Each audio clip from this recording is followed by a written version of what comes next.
എണ്ണി പറഞ്ഞു കൊടുത്തു. ദുനിയാവിലുള്ള അതേ ഭർത്താവിനെ തന്നെ പരലോകത്ത് കിട്ടുന്നു. അപ്പൊ ഒരു പെണ്ണ് അവിടുന്ന് അടക്കം പറഞ്ഞു ഉറക്കെ ഇനി ഞാൻ നിസ്കരിക്കണമെന്നില്ല. അപ്പൊ ഉള്ള ആൾ അത്രയും മെച്ചെന്നതിന്റെ അർത്ഥം ഇനി അത് ആഗ്രഹത്തിലും വേണ്ടെന്നുള്ള തീരുമാനം.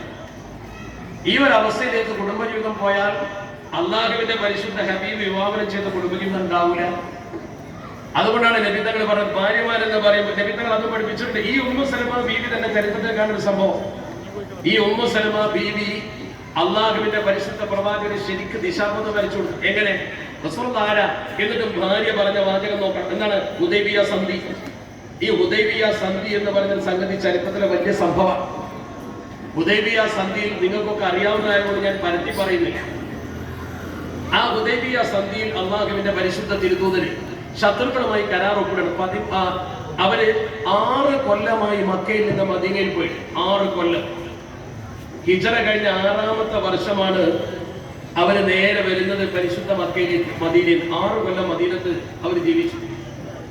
അവര് നേരെ വന്ന് ഉംറക്ക് ഇഹ്റാം ചെയ്തിട്ടാണ് വന്നിട്ടത്. ഹുദൈബിയ എന്ന് പറയുന്ന മക്കയിൽ നിന്ന് ഏകദേശം 22 കിലോമീറ്റർ അപ്പുറത്ത് അവരെ തടഞ്ഞിട്ട് ശത്രുക്കൾ പറഞ്ഞു ഇക്കുറി വരാൻ പറ്റില്ല, അടുത്തല്ല വരക്കൂടി വരാൻ പറ്റില്ല. ഹുദൈബിയ സന്ധിയിൽ കരാറിൽ ഒരുപാട് വർഷം അതിലേക്ക് ഞാൻ പോകുന്നില്ല. അന്ന് മുസ്ലിങ്ങൾക്ക് വേണമെങ്കിൽ അവരെ തട്ടി തകർത്ത മക്കത്ത് പോകാനുള്ള കഴിവുണ്ട്. എന്താ കാരണം? ബദർ ജയിച്ചവരാണ് അവര്, ഉഹദ് ജയിച്ചവരാണ്, ഹന്തക്ക് ജയിച്ചവരാണ്. എല്ലാ യുദ്ധം ജയിച്ചു വെന്നിക്കൊടി പറിച്ചു വരുന്ന കൗമാണ്. കുറച്ചൊന്നുമല്ല മുസ്ലിങ്ങൾ പഴയ മക്കയിൽ അടിച്ചമർത്തപ്പെട്ട മുസ്ലിം അല്ലത്. എന്നിട്ട് പോലും പ്രവാചകൻ നമ്മുടെ അക്രമികളാകണ്ട, നമുക്ക് ഇവിടെ വെച്ച് തൽക്കാലം ഈ കരാർ അംഗീകരിച്ച് തിരിച്ചു പോയി അടുത്ത കൊല്ലം അന്തസ്സിൽ വരാം. ഇതാണ് അള്ളാഹുവിന്റെ ബോധനം എന്ന് നബിതങ്ങൾ പറഞ്ഞു. സ്വഹാബത്തിനാണെങ്കിൽ അവിടെ പോകാതിരിക്കാൻ വയ്യ. അവർക്ക് മക്ക കണ്ടിട്ട്, അതുപോലെ അവര് ഈ കണ്ട ദിവസമൊക്കെ മദീനത്ത് നിന്ന് നബിതങ്ങൾ പഠിപ്പിച്ചു കൊടുത്ത ഹജ്ജിന്റെയും ഉംറയുടെയും മഹത്വമൊക്കെ പഠിച്ചു കഴിഞ്ഞു. അത് മക്കത്ത് പോയി തവാഫ് ചെയ്യണമെന്ന് അവർക്ക് നിർബന്ധം. അവരാണെങ്കിൽ ഇഹ്റാമിന്റെ വേഷത്തിലാണ് നബിതങ്ങൾ ഇഹ്റാമിലെ ഉംറക്ക് ഇഹ്റാം ചെയ്തു വന്നതാണ്. ആ സന്ദർഭത്തിൽ മടങ്ങല്ലാതെ രക്ഷയില്ല. അപ്പോഴാണ് ഇഹ്സാറിന്റെ മസ്അല നമ്മൾ പഠിക്കുന്നത്. ഹജ്ജിനോ ഉംറക്കോ ഇഹ്റാം ചെയ്താൽ പോകാൻ കഴിയാതെ തടസ്സം വന്നാൽ അതാണ് ഇഹ്സാർ. ഇഹ്സാർ വന്നാൽ എന്ത് ചെയ്യും? തഹല്ലുലാകാനുള്ള മാർഗം എന്താ? 2 കാര്യം. ഒന്ന് പോലെ അറവ് നടത്തുക. എവിടെയാണോ തടഞ്ഞത് ആ സ്ഥലത്ത് വെച്ചാണ് അറവ് നടത്തുക. അറവ് നടത്തിയിട്ട് പിന്നെ മുടി മുറിക്കുക തഹല്ലുലിന്റെ നിയ്യത്തോടു കൂടി. ഇതാണ് ഇഹ്സാറിന്റെ മസാല. വേറെ മാർഗമൊന്നുമില്ല. ചെയ്യാൻ കഴിയാതെ വന്നാലല്ല, തടയപ്പെട്ട ചെയ്യാൻ കഴിയാതെ വന്നാൽ പല ഹുക്കുമുണ്ട്. ഇപ്പൊ രോഗം വന്നു, ഇഹ്റാം ചെയ്തു, രോഗം വന്നു ചെയ്യാൻ ഒരു നിവൃത്തിയില്ല. പക്ഷെ ഇഹ്റാം ചെയ്യുന്ന സമയത്ത് രോഗം വന്നാൽ ഞാൻ തഹല്ലുലാകും എന്നും കൂടി നിയ്യത്തിൽ ഉൾപ്പെടുത്തിയാൽ രോഗം വന്നാൽ ഉടൻ തഹല്ലുലാകാം. 60 പറ്റ. നേരെ മറിച്ച് ഇഹ്സാൻ അങ്ങനെയല്ല. വഴി തടയപ്പെട്ട വ്യക്തി തഹല്ലുലാകണമെങ്കിൽ ഹജ്ജിന്റെ മസ്അല പഠിച്ചവർക്കറിയാം, പണ്ഡിതന്മാർ പഠിപ്പിച്ചിട്ടുണ്ട്.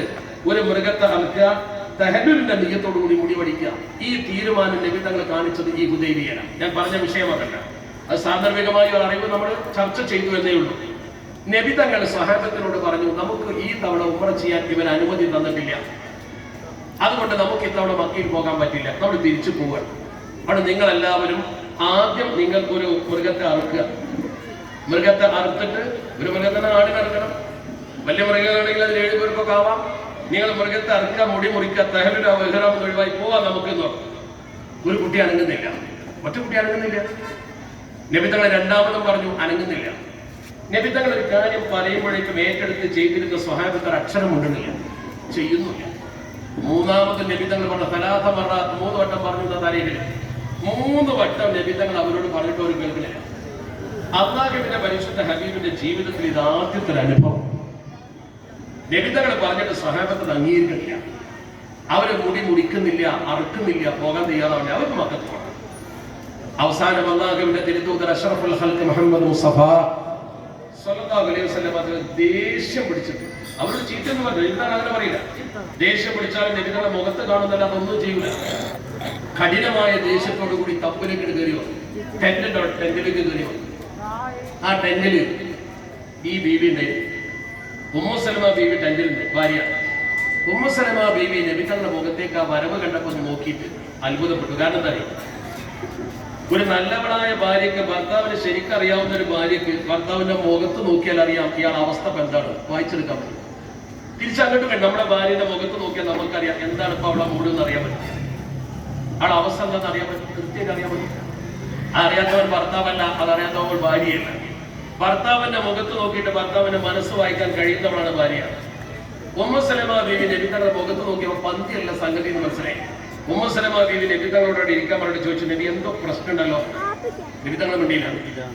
അങ്ങയെ വേദനിപ്പിക്കുന്ന എന്തോ ഒരു പ്രശ്നം ഉണ്ടായിട്ടുണ്ടെന്ന് എനിക്ക് ഉറപ്പാണ്, എന്താണ് ഒന്ന് പറയണമെന്ന് പറയും. നമ്മളാണ് എന്താ ഭാര്യയോട് പറഞ്ഞെന്താ കാര്യം? ഈ ആൾക്കാർ അനുസരിക്കാത്തതിന് ഇവളോട് പറഞ്ഞെന്താ കാര്യത്തിൽ നമ്മൾ കരുതുക? മുത്തനബി തങ്ങളുടെ ഭാര്യ ചോദിച്ചപ്പോ ആ സങ്കടം ബീവിയോട് പറഞ്ഞു, ഞാൻ എന്റെ ഉമ്മത്തിനോട് ഒരു കാര്യം പറഞ്ഞാൽ സ്വഹാബത്ത് അപ്പം അനുസരിക്കുന്ന പതിവാണത്. ഈ വിഷയം ഞാൻ അവരോട് പറഞ്ഞിട്ട് അവർ കേൾക്കുന്നില്ല, ഞാൻ എന്താ ചെയ്യാന്ന്? എനിക്ക് സങ്കടം ഉണ്ട് നബി തങ്ങൾ. എന്റെ സ്വഹാബത്തെ പറഞ്ഞത് കേൾക്കുന്നില്ല, എനിക്ക് സങ്കടം. അവരാണെങ്കിലോ നബി തങ്ങൾ അനുസരിക്കാത്തതുകൊണ്ടല്ല, അവർക്ക് മക്കയിലേക്ക് പോകാനുള്ള ആ അഭിവാഞ്ച കൊണ്ട് അങ്ങനെ സംഭവിച്ചത്. ഉടനെ തന്നെ ഉമ്മു സലമ ബീവി ചിന്തിച്ചുകൊണ്ട് പറഞ്ഞു, നബി ഞാനൊരു കാര്യം പറഞ്ഞ ഞങ്ങൾ കേൾക്കോച്ചു. പെണ്ണുങ്ങൾ പറഞ്ഞ് കേൾക്കാൻ പാടില്ല എന്ന് നമ്മൾ പറയുന്നത്. നബിതങ്ങളോട് ഉമ്മു സലമ ബീവി ചോദിച്ചു, ഞാനൊരു കാര്യം പറഞ്ഞ ഞങ്ങൾ കേൾക്കോന്ന് ചോദിച്ചു. എന്താ പറയുന്നു? ഉമ്മു സലമ ബീവി പറഞ്ഞു, അവര് മൃഗത്തെ അറുത്ത തല മുണ്ടനം ചെയ്ത് നിങ്ങളെ കൂടെ പോരാൻ വേണ്ടി എഴുന്നേൽക്കല്ല വേണ്ടത്. അതിന് ഞാൻ നിങ്ങളോട് ഒറ്റ കാര്യം പറയുന്നു. ബീവി പറഞ്ഞു, ഉഖ്റുജ് ഇലൈഹിം യാ റസൂലല്ലാഹ്, ഉഖ്റുജ് ഇലൈഹിം. നബിയെ നിങ്ങൾ നേരെ അവരുടെ അടുത്തേക്ക് ചെല്ലുക. നിങ്ങൾ ഈ തമ്മിൽ നിന്ന് നേരെ അവരുടെ അടുത്തേക്ക് ചെല്ലുക. വലാ തുകല്ലിമു അഹദം മിൻഹും, ഒരാളോടും ഒരക്ഷരം ഇനി പറയണ്ട. സ്വഹാബികളിൽപ്പെട്ട ഒരാളോടും ഇനി മുടിമുടിക്കാനോ അറുക്കാനോ തിരിച്ചു പോകാനോ മിണ്ടണ്ട. ഹത്താ തൻഹറ ബുദനക വതഹലിക റുസക, നിങ്ങളുടെ ഇറങ്ങിച്ചെന്നിട്ട് ആദ്യം നിങ്ങൾ അറുക്കുക, എന്നിട്ട് നിങ്ങളെ മുടി മുടിക്കുക. നിങ്ങൾ ആദ്യം ചെയ്യുക, നീ പറയണ്ട. നിങ്ങൾ ആദ്യം അറുക്കുക, നിങ്ങളെ മുടി ആദ്യം മുടിക്കുക. അങ്ങനെ നിങ്ങളൊന്ന് ചെയ്തു നോക്കൂ. അങ്ങനെ നബി തങ്ങളുടെ ഭാര്യ പറഞ്ഞത് കേട്ടപ്പോൾ അതനുസരിച്ച് ചെയ്യാൻ തീരുമാനിച്ച് പുറത്തിറങ്ങി. നബി തങ്ങൾ ഒട്ടകത്തെ അറുത്തു, തന്റെ മുടികളെയാണ് ഒരാളെ വിളിച്ചു, തല മുടിച്ചു, തലമുണ്ടനം ചെയ്തു. ഇതാണ് കണ്ടതോടുകൂടി എല്ലാവരും എഴുന്നേറ്റ് നബി തങ്ങൾ ചെയ്തിട്ടുണ്ടോ? ഇനി നോക്കണ്ട, എല്ലാവരും എഴുന്നേറ്റു. അർത്ഥവും മുടി മുറിച്ചൊക്കെ പോകാൻ വേണ്ടി വേറെ മാർഗമില്ലല്ലോ. നബി തങ്ങൾ ചെയ്താണ് കണ്ടപ്പോൾ അവർക്ക് ഉറപ്പായി. ഇത് ഭാര്യ പറഞ്ഞു കൊടുത്തപ്പോൾ നബി തങ്ങൾക്ക് ബോധ്യായി. അപ്പൊ ഇവിടെ ഭാര്യയുടെ ഉപദേശം നബി തങ്ങൾ സ്വീകരിച്ചുള്ള ഭാര്യ ബുദ്ധിയുടെ വർത്തമാനം പറഞ്ഞതാണ്. ഞാൻ മോളിരിക്കുന്ന പെണ്ണുങ്ങൾ വരെ പോയിട്ട് എല്ലാവരുടെ ആൾക്കാരോട് ഞങ്ങളോട് ചോദിച്ചിട്ട് ഇവിടെ എന്തെങ്കിലും ചെയ്താൽ മതി തീരുമാനിക്കണ്ട, ഹലാക്കുണ്ടാക്കി ഞാൻ പോയി എന്ന് പറയും വേണ്ട. അങ്ങനെയും ഉണ്ട്. അത് അള്ളാഹുവിന്റെ തിരുത്തൂതർ അഷ്റഫുൽ ഖൽഖ് മുഹമ്മദ് മുസ്തഫ സ്വല്ലല്ലാഹു അലൈഹി വസല്ലം തങ്ങൾ കാണിച്ചൊരു കുടുംബ മാതൃകയാണ്. അപ്പൊ എവിടെയും മാതൃകയുണ്ട്. മുഷാവറ ചെയ്യാത്തത് നല്ലതാണ്. നമ്മുടെ ഭാര്യമാരോട് ചോദിക്കാൻ നമുക്ക് എന്താ ചെയ്യണ്ടു, ആലോചിച്ച് അഭിപ്രായപ്പെട്ട കാര്യങ്ങളൊക്കെ ചെയ്യാലോ. അതാണ് ഹുസ്നുൽ ഖുൽഖ് എന്ന് പറയുന്ന സ്വഭാവം നബി തങ്ങൾ പഠിപ്പിച്ചു കൊടുത്തു. ഈ സ്വഭാവം ഉമ്മത്തിന് പഠിപ്പിച്ചു കൊടുക്കൽ നമ്മുടെ കടമയല്ലേ? ആ കടമ നമ്മൾ കാണിക്കണ്ടേ? അതല്ലേ പ്രധാനം. അപ്പൊ അതൊക്കെ ഓർമ്മിച്ചുകൊണ്ട് ജനങ്ങൾക്ക് ഈ ബോധനം നൽകാനാണ് മൗലിദ് സദസ്സ്. അതാണ് മൗലിദ് സദസ്സിന്റെ ഏറ്റവും വലിയ പ്രത്യേകത. ഒരു ചെറിയ സ്നേഹം നബി തങ്ങളോട് പ്രകടിപ്പിച്ചാൽ പോലും മഹാത്ഭുതം ഉണ്ടാവുന്നു. ഒരു ചെറിയ സ്നേഹം മുത്തനബി തങ്ങളോട് പ്രകടിപ്പിച്ചാൽ, ഒരു ചെറിയ സ്നേഹം പ്രകടിപ്പിച്ചാൽ മതി. അതിന്റെ ഏറ്റവും വലിയ ലോകത്തെ തെളിവാണ് അബൂ ലഹബ് എന്ന് പറയുന്ന വ്യക്തി. അബൂ ലഹബ് എന്ന് പറയുന്ന വ്യക്തി നബി തങ്ങളെ പച്ചയായിട്ട് ചീത്ത പറഞ്ഞാണ്. പ്രബോധനത്തിന്റെ ആദ്യ ഘട്ടത്തിൽ തന്നെ നബി തങ്ങൾ ആക്ഷേപിച്ച ആളാണ്. നബി തങ്ങൾക്ക് ആദ്യമായി അല്ലാഹുവിന്റെ പരിശുദ്ധ ഖുർആൻ നിർദ്ദേശം കൊടുത്തു, നബിയെ നിങ്ങളെ അടുത്ത കുടുംബക്കാർക്ക് നിങ്ങൾ ദീൻ പ്രബോധനം ചെയ്യണമെന്ന് പറയും. അങ്ങനെ നബി സല്ലല്ലാഹു അലൈഹി വസല്ലം തങ്ങൾ സഭ കുന്നിന്റെ അടുത്ത് സഭാ മർവിന്റെ അടുത്ത് ഒരു മരം ഉണ്ടല്ലോ, കണ്ടിട്ടില്ലേ? ഇപ്പോഴും പോയാൽ കാണാം. ജബൽ അബൂ ഖുബൈസ് എന്നാണ് അതിന്റെ പേര്. ആ പർവ്വതത്തിന്റെ താഴ്വാരയിൽ ഇവരൊക്കെ ഒരുമിച്ച് കൂട്ടി നബി തങ്ങൾ അവരോട് പറഞ്ഞു, ഈ പർവ്വതത്തിന്റെ പുറകിൽ ഒരു സൈന്യം നിങ്ങൾ ആക്രമിക്കാൻ വരുന്നുണ്ടെന്ന് പറഞ്ഞാൽ വിശ്വസിക്കോ? അവരോട് വിശ്വസിക്കും. എന്താ കാരണം? ആ ജറബ്ന അലൈക കദിബ, ഇന്ന് വരെ നീ കളവ് പറഞ്ഞ അനുഭവം ഞങ്ങൾക്കില്ല, എന്ത് പറഞ്ഞാലും അനുസരിക്കും. അപ്പൊ നബി തങ്ങൾ പറഞ്ഞു അല്ലാഹു ഏകനാണ്. അപ്പൊ അവർക്ക് ദേഷ്യം പിടിച്ചു. അതവർക്ക് പറ്റൂല. അപ്പൊ അബൂ ലഹബ് മുഖത്ത് നോക്കി പറഞ്ഞു, അലിഹാദാ ജമഅതന യാ മുഹമ്മദ്, മുഹമ്മദേ ഇതിനെ ഇവിടെ ഒരുമിച്ച് കൂട്ടിയത് ഞങ്ങളെ തബ്ബൻ ലക, നിനക്ക് അല്ലാഹു നാശം തരട്ടെ. മുഹമ്മദ് നബി തങ്ങളുടെ മുഖത്ത് നോക്കി നാശം തരട്ടെ എന്ന് അബൂ ലഹബ് പറഞ്ഞതിന്റെ പേരിലാണ് ഖുർആൻ അബൂ ലഹബിനോട് പറഞ്ഞത് തബ്ബത് യദാ അബീ ലഹബിൻ വതബ്, അവന്റെ രണ്ട് കൈയും കുഴയട്ടെ എന്ന് പറഞ്ഞു. അങ്ങനെ ഖുർആൻ നേരിട്ട് പേര് പറഞ്ഞ് ആക്ഷേപിക്കപ്പെട്ട വ്യക്തിയാണ് അബൂ ലഹബ്. ആ അബൂ ലഹബ് നബി തങ്ങളുടെ കുടുംബക്കാരനാണ്. ഈ കുടുംബക്കാരനായ അബൂ ലഹബ് നബി സല്ലല്ലാഹു അലൈഹി വസല്ലം തങ്ങളുടെ കുട്ടി ജനിച്ചപ്പോൾ ആൺകുട്ടി ജനിച്ചു എന്ന വിവരം, കുടുംബത്തിൽ ഒരു ആൺകുട്ടി ജനിക്കാൻ വലിയ സന്തോഷം. ആർക്ക് ജനിച്ചാൽ പെൺകുട്ടികൾ ജനിച്ചാൽ അവർക്ക് സന്താപാണ്. ആൺകുട്ടി ജനിച്ചു എന്നുള്ള വിവരം ഒരു പെണ്ണ് വന്നിട്ട് അബൂലഹബിനോട് പറഞ്ഞു, അബ്ദുള്ളക്ക് ഒരു കുട്ടി ജനിച്ചിരുന്ന ആണാണ്. വന്ന് പറഞ്ഞ പെണ്ണിന്റെ പേര് സുവൈബത്തുൽ അസ്ലമിയ. അതൊക്കെ പ്രസവിച്ചപ്പോ നമ്മുടെ നാട്ടിൽ പണ്ട് വയനാട്ടിലുണ്ടായിരുന്നു. പ്രസവിച്ചാൽ പോയി പറയും, മരിച്ചാൽ പോയി പറയും, അങ്ങനെ ഇപ്പൊ കഴിഞ്ഞു പോയത്. പണ്ട് കാലത്തില്ലേ ഉണ്ടല്ലോ, ഇല്ലേ? രാജമാരൊക്കെ പറഞ്ഞോ, എന്റെ കുട്ടിക്കാലത്ത് മരിച്ചാൽ പോയി പറയും. ബന്ധു വീട്ടിലൊക്കെ ഒരാൾ പോയിട്ട് അവരെന്താ പ്രസവിച്ചിട്ട് എന്റെ കുട്ടിയെ മരിച്ചാൽ എല്ലാ വീട്ടിലും പറയും. ഇപ്പൊ ഫോണായി, ഇപ്പൊ പിന്നെ ഫോണ് അങ്ങനെ ഇപ്പൊ ഫോണോട് കുറെ ഗുണമുണ്ട്. ആ പോക്ക് പോണ്ട, എന്നാ ദോഷമുണ്ട്. കുടുംബം തകരാനും ഫോണ് മതി, കുടുംബം പുറത്താനും ഫോണ് മതി. അപ്പൊ കുറെ കല്യാണങ്ങളൊക്കെ മധ്യപ്പെടുമ്പോ നമുക്കൊരു അനുഭവം തന്നെ. ഒരു പെൺകുട്ടി നേരെ 5ാം ക്ലാസ് മദ്രസ ആകെ പഠിച്ചിട്ടുള്ളൂ, പിന്നെ 10ാം ക്ലാസ് ഉണ്ടോ? 5ാം ക്ലാസ് മദ്രസ, 10ാം ക്ലാസ് മദ്രസ കൂടുതൽ പഠിക്കില്ല, തീരെ പഠിക്കില്ല, ഇസ്ലാം എന്താ നല്ല പെരുമാറ്റം അറിയില്ല. ബാക്കി കുറച്ച് എന്നിട്ട് ഒരു വീട്ടിൽ വന്ന് കയറും ഭാര്യ. അവിടെ ഇവിടെ ഭർത്താവ് മാത്രമല്ല, പ്രായ ഉമ്മ ഉണ്ടാവും, ബന്ധുക്കളുണ്ടാവും. എന്നിട്ട് എന്തെങ്കിലുമൊക്കെ വിഷയത്തിൽ ഇപ്പൊ അമ്മായിമ്മ എന്തെങ്കിലും കുറ്റം കാണുമ്പോൾ അമ്മായിമ്മ പറയും അത് ദേഷ്യം. അമ്മായിമ്മ പറഞ്ഞതുപോലെ ദേഷ്യമായപ്പോഴേക്ക് അപ്പൊ തന്നെ ഫോൺ എന്നിട്ട് വീട്ടിൽ കുടിക്കും. അതോടുകൂടി അവിടെ ചൂടാവും. ചൂടായിട്ട് അവിടെ നിന്ന് ആള് വരും, ബഹളായി കല്യാണം കഴിഞ്ഞു. അതുകൊണ്ട് വിഷയം ചെയ്യും. മുമ്പ് അങ്ങനെയല്ല, ഈ മൊബൈലില്ല. അമ്മായിമ്മനെ എന്തെങ്കിലും കുറ്റം ചീത്തയെ പറഞ്ഞാലും അത് അടുത്ത ആഴ്ച ബാപ്പിയോ ബന്ധുക്കളോ വരുമ്പോഴേ അപ്പോഴത്തെ തണുത്തിട്ടുണ്ടാവും. ആ വിഷയം അവിടെ നിൽക്കും. ഇത് വലിയ വിഷയമാണ്, നിങ്ങൾ മനസ്സിലാക്കണം. അങ്ങനെ ഒരുപാട് കാര്യങ്ങളുണ്ട്. ഒരു ശ്രമം ഉണ്ടാവില്ലല്ലോ. അപ്പൊ തന്നെ പറയാം, സഡൻ ആക്ഷൻ അല്ലേ, ബന്ധമൊക്കെ അപ്പൊ തന്നെ പിരിയല്ലേ. ചെറിയ വിഷയത്തിനല്ലേ ഇതൊക്കെ. ഞാൻ പറഞ്ഞു വരുന്ന വിഷയം അതല്ല. അങ്ങനെ അള്ളാഹുവിന്റെ പരിശുദ്ധ ഹബീബ് അഷ്റഫുൽ ഖൽഖ് മുത്ത മുഹമ്മദ് മുസ്തഫ സ്വല്ലല്ലാഹു അലൈഹി വസല്ലമ തങ്ങളുടെ ജീവിതക്രമത്തിൽ നമ്മൾ ശരിക്കും പഠിക്കുന്ന ചില കാര്യങ്ങളെ കുറിച്ച് ഞാൻ പറയുന്നത്. ഇവിടെ നമ്മൾ എന്താണ് ഞാൻ പറഞ്ഞ വിഷയം പോയല്ലോ, ശ്രദ്ധിക്കുന്നില്ല. മനസ്സിലാവും. നമ്മളെ സംബന്ധിച്ചിടത്തോളം നമ്മൾ നമ്മുടെ ജീവിതത്തിൽ പാലിക്കേണ്ട ചില അതവുകളെ കുറിച്ചാണ് പറയുന്നത്. ഇവിടെ നമ്മുടെ കുട്ടികളെ ശരിക്കും ഇത് പഠിപ്പിച്ചു കൊടുത്തുകൊണ്ട് ദീനിന്റെ പരിധിയിൽ നിർത്താൻ നമുക്ക് കഴിയാതെ വന്നാൽ എല്ലാം തകർന്നു പോകും. ഈ മൊബൈല്, ഫോണ് കാര്യങ്ങളൊക്കെ ബന്ധങ്ങൾ വർദ്ധിപ്പിക്കാൻ വളരെ ഭംഗിയുള്ള സംഗതിയാണ്. അതിലൂടെ ബന്ധങ്ങൾ നമുക്ക് ഊട്ടിയുറപ്പിക്കാൻ കഴിയും. പക്ഷേ അതിലൂടെ മനുഷ്യന്റെ ജീവിതക്രമം താഴബന്ധം വരികയും അവിഹിത ബന്ധങ്ങൾ പെരുകി വരികയും ചെയ്യുന്നത് നിങ്ങൾ കാണുന്നുണ്ടോ? ഇതിനെ കുറിച്ചൊക്കെ പരിശുദ്ധ പ്രവാചകർ പറഞ്ഞു, ഏത് പെണ്ണാണെങ്കിലും ഏത് ആണെങ്കിലും ആ വാക്ക് പെണ്ണുങ്ങൾ മനസ്സിലാക്കണം.